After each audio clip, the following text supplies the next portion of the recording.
The laws of exponents. This is a digital lesson, and it gives students all the different rules for the different ways we can handle exponents.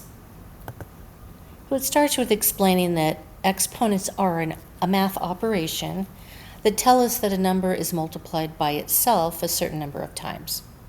The larger number is going to be the base, the smaller number called the exponent. Now this is how to read an exponent. 6 to the power of 4. We can also say 6 to the 4th power. 3 to the power of 5 or 3 to the 5th power. So there's two different ways they could say that. Now it's a little bit different when they have an exponent of 2 or 3. 6 to the power of 2 could also be called 6 squared. 3 to the power of 3 could also be called 3 cubed. On the next slide, students are going to be moving these terms into the correct place in the sentence frames. The larger number of an exponent is called the base, so they're going to click and hold on the edge of the term base and move it into place. The small number raised up and to the right of the base is called the exponent. And do that with the other two terms. Now we're going to start with exponent rules 1 and 2. So any number to the power of 1 equals itself, and a number to the power of 0 equals 1. And this is an example of how this works. You can show this to the students. 3 to the 4th power is just 1 times 3 times 3 times 3 times 3. So you can see there's 4 3's in there. But we want to start it with a 1. 3 to the 3rd power is 1 times 3 times 3 times 3. 3 squared is 1 times 3 times 3. So 3 to the 1st power would just be 1 times 3. And then if we go down one more, 3 to the 0 power, we're going to get rid of that 3, and it's just a 1. Now, exponent rule number 3, the product rule. To find the product of two numbers that have the same base, we just add the exponents. So if their bases are the same, add the exponents. And students are going to practice what they've learned on the next slide.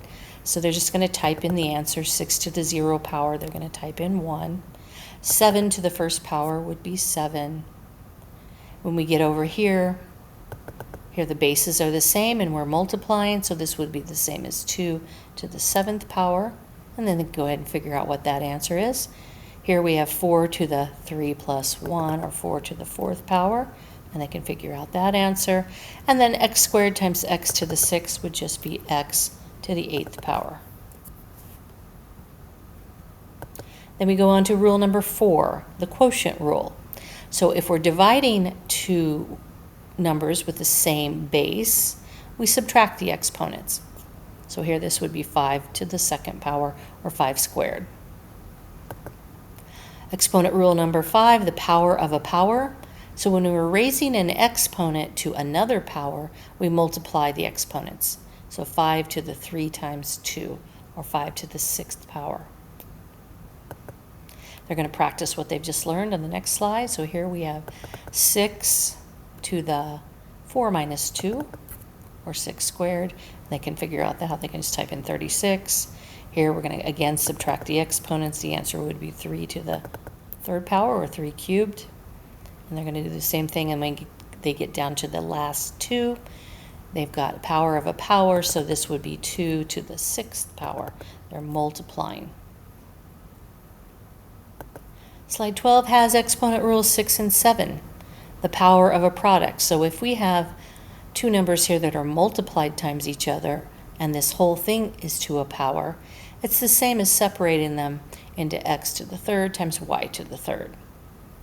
Power of a quotient, same thing. This would be the same as a to the 6th over b to the 6th. Exponent rule number 8. I think I skipped one here. So yeah, they can practice these problems here. So this would be the same as 6 squared times 2 squared. And I have all the teacher slides in here with the completed slides so the teacher can see them. Exponent rule number 8, negative exponents. So you want to think of opposites when you're explaining this to the students. Well, negative 3 is the opposite of 3. and the numerator is the opposite of the denominator. So I can see that 5 to the negative third power is going to be the same as 1 over 5 to the third power. 1 over 3 to the negative 2 power would be the same as 3 squared. And they're going to practice that on the next slide. And then when they get down to this final slide, they're going to use the draw line tool, and they're going to connect each rule to its example. So they're going to come up here to, it says select a line, just choose line. They get a little plus sign, and wherever they want that line to start, they're just going to click it in their slide.